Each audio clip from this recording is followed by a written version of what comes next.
नमस्कार दोस्तों, welcome back to क्यूरियसरी for the daily dose of Indian football. And सबसे पहले बात करते हैं भाई हमारे नेशनल टीम के कोच साहब इगोर स्टेमिक साहब के कॉन्ट्रैक्ट एक्सटेंशन को लेकर यहाँ पे एक बड़ा डेवलपमेंट हुआ है। जी हाँ गाइस, यहाँ पे रिसेंटली दिए हुए इंटरव्यू में उन्होंने यहाँ पे क्लियरली मेंशन किया है कि ही ओनली वांट्स लॉन्गर कॉन्ट्रैक्ट। जी हाँ गाइस, तो जो काफ़ी सारे लोग यहाँ पे सजेशन दे रहे थे कि हमें यहाँ पे 1 साल का शॉर्टर कॉन्ट्रैक्ट देना चाहिए या फिर एएफसी वर्ल्ड कप क्वालिफायर्स के राउंड 2 तक के खत्म होने तक हमें यहाँ पे एक्सटेंड करना चाहिए 6 महीने के लिए, तो वो यहाँ पे ऑफ दी टेबल हो गया है नेगोशिएशन के लिए फॉर दी एएफएफ, क्योंकि उन्होंने यहाँ पे क्लियरली 3 से 4 साल के कॉन्ट्रैक्ट की डिमांड की है और उन्होंने उसके लिए वो यहाँ पे प्रेजेंटेशन भी रेडी कर रहे हैं उनके पिछले 4 साल का काम और आगे आने वाले 4 साल का क्या रोड मैप होगा वो, और वो यहाँ पे एएफएफ की टेक्निकल कमेटी के सामने प्रेजेंट करेंगे और यहाँ पे उसके बाद टेक्निकल कमेटी को यहाँ पे डिसीजन लेना है कि क्या उनके साथ कंटिन्यू करना है या नहीं करना है। उसके अलावा यहाँ पे दूसरी चीज जो भी उन्होंने क्लियर की है वो क्लियर है कि सितंबर से पहले मैं चाहता हूँ कि मेरा कॉन्ट्रैक्ट एक्सटेंशन के रिगार्डिंग यहाँ पे क्लियर डिसीजन बन जाए, और उन्होंने यहाँ पे ये भी बोला है कि अगर यहाँ पे उनके पहले नहीं चाहते कंटिन्यू मेरे साथ करना तो डेफिनेटली मैं हैप्पीली वॉक अवे करने के लिए रेडी हूँ। और पिछले कॉन्ट्रैक्ट में जो एक लूप होल था उसके बारे में भी उन्होंने बोला है कि जो मेरा करंट कॉन्ट्रैक्ट रन चालू है उसमें यहाँ पे क्या बोलते हैं कि 60 डेज की नोटिस दे के मैं जा सकता हूँ। तो लेट्स होप कि आगे आने वाले कॉन्ट्रैक्ट में जो एएफएफ है वो एक स्ट्रॉन्ग कॉन्ट्रैक्ट रेडी करे और उसमें जो बार्गेनिंग पावर हो वो एएफएफ के पास हो, क्योंकि अगर इस तरह से अगर मान लीजिए कि फ्यूचर में सिचुएशन बनी और अगर ये जो रनिंग कॉन्ट्रैक्ट है उसमें जो 60 डेज के नोटिस के साथ जो जा सकते थे तो वो आपको इवेंचुअली इंडियन फुटबॉल को ही नुकसान होता, क्योंकि फिर आपको आपकी जो प्लानिंग होती है वो सारी ऑफ दी ट्रैक चली जाती है, आपको फिर नए कोच की तलाश करनी पड़ती है, ये सारी सिचुएशन आ जाती है। तो लेट्स होप कि जो नेक्स्ट कॉन्ट्रैक्ट हम उनको प्रेजेंट करें वो डेफिनेटली एक स्ट्रॉन्ग कॉन्ट्रैक्ट होना चाहिए। उसके अलावा उन्होंने यहाँ पे भाई अपने जो क्या बोलते हैं अपने कंट्री के लेजेंडरी प्लेयर लुका मॉड्रिच के साथ यहाँ पे उन्होंने एक फोटो शेयर की है कल सोशल मीडिया पे, और नीचे लिखा है कि आगे आने वाले टाइम में लेट्स होप कि इंडिया से भी ऐसे प्लेयर ज़रूर प्रोड्यूस होंगे। तो ये तो एक सही बात है, लेकिन जो मैं चाहता हूँ कोच साहब से, जो उन्होंने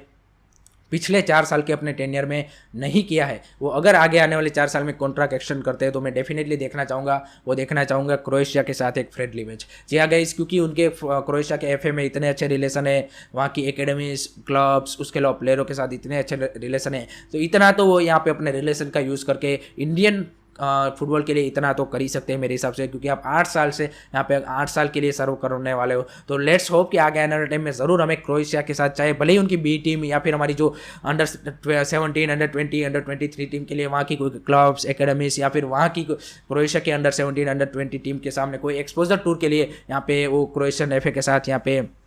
बात करें, वो मैं डेफिनेटली जाना चाहूँ, मतलब क्या बोलते हैं कि चाहता हूँ कि वो यहाँ पे अरेंज करें, क्योंकि इतना रिलेशन का फायदा तो हमें मतलब उठाना ही चाहिए। Moving on to the second news is regarding guys Indian national teams friendlies. जी गाइस, यहाँ पे एएफएफ यहाँ पे 2 फ्रेंडलीज प्लान कर रहा है before going into the AFC Asian Cup. जी गाइस, तो जो 4 वीक के कैंप की बात हो रही है उसी में ही यहाँ पे 2 फ्रेंडलीज के लिए वो यहाँ पे 2 फेडरेशन के साथ बात कर रहा है। एंड सुनील सर ने भी ये डिमांड रखी थी कि अगर हमें ऑस्ट्रेलिया को फेस करना है then definitely we have to play against higher rank team, जिसमें Japan, Iran and South Korea का उन्होंने मेंशन किया था। तो लेट्स सी कि ये 2 कौन से कंट्री होते हैं कि जिनके सामने हम यहाँ पे आगे आने वाले एफसी एशियन कप से प्रिपरेशन के लिए 2 फ्रेंडलीज अरेंज होती है, ये भी देखने के लिए काफी एक्साइटेड है हम। Moving on to the another news is regarding Sport 18 deal. जी गाइस, कल ही यहाँ पे न्यूज ब्रेक हुई थी कि भाई स्पोर्ट 18 ने यहाँ पे आईएसएल के ब्रॉडकास्टिंग राइट ले लिए, और आज यहाँ पे ये न्यूज निकल के आ रही थी कि भाई 480 करोड़ पर ईयर की डील ये है, जो कि एक फेक न्यूज है गाइस। जी गाइस, इतना क्रेजी अमाउंट हो नहीं सकता, अगर होता तो उससे तो बढ़िया बात इंडियन फुटबॉल के लिए हो ही नहीं सकती,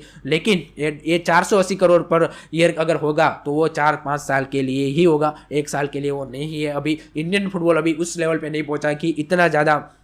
कोई भी यहाँ पे कॉर्पोरेट या फिर कंपनी आके इतना क्रेजी अमाउंट यहाँ पे ऑफर करेगी। और यहाँ पे मल्टीपल सोर्स ने कंफर्म किया है कि अभी तक ये अमाउंट कुछ रिवील हुआ नहीं है, अभी तक तो डील भी ऑफिशियल नहीं हुई है, तो थोड़ा सा हमें यहाँ पे वेट करना पड़ेगा। और जैसे ही डील रिलीज होगी ऑफिशियल होगी उसके बाद हम जो नंबर आउट्स होंगे उसके बाद पता चलेगा कि एग्जैक्टली कितने यहाँ पे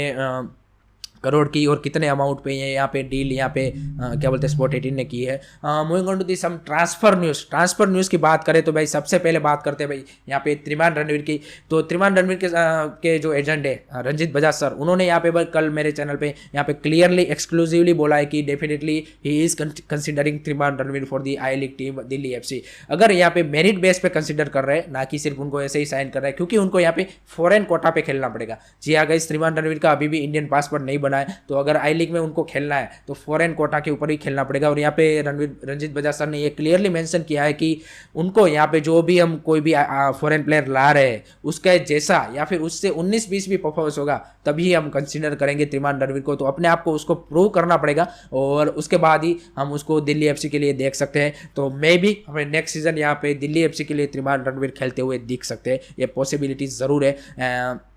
तो this is regarding Triman Ranveer future. उसके बाद नेक्स्ट न्यूज़ आ रही है गाइस मोहन बगान के लिए। मोहन बगान भाई रुकने का नाम नहीं ले रही है। जी हाँ गाइस, मोहन बगान ने यहाँ पे ठान लिया है कि we will build a super team, and super team में भाई एक और पीस यहाँ पे मिसिंग है एंड वो यहाँ पे बहुत जल्द अनाउंसमेंट होने वाला है। तो another big signing coming up from Mohun Bagan and that's most probably will be Sahal Abdul Samad,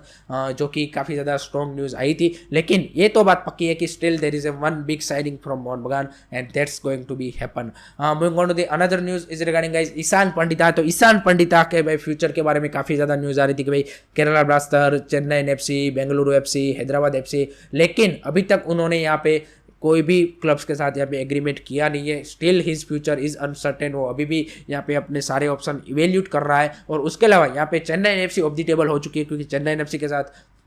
वो नहीं करने वाले। उसके अलावा बेंगलुरु एफसी का भी ऑप्शन निकल चुका है। तो most probably he will be sign for Kerala Blaster या तो हैदराबाद के चांसेस यहाँ पे अभी ज़्यादा लग रहे हैं। तो लेट्स सी कि कहाँ पे वो जाते हैं एंड लेट्स होप कि ऐसे क्लब में जाए कि वहाँ पे उसको रेगुलर गेम टाइम मिले। That's the most important thing and let's see कि कौन से क्लब में हमें यहाँ पे नेक्स्ट सीजन वो देखने को मिलते हैं। तो this is regarding guys Indian football news guys today and I hope कि आपको वीडियो इन्फॉर्मेटिव लगा हो। Keep supporting Indian football, don't forget to like share subscribe curiosity. जय हिंद, जय भारत।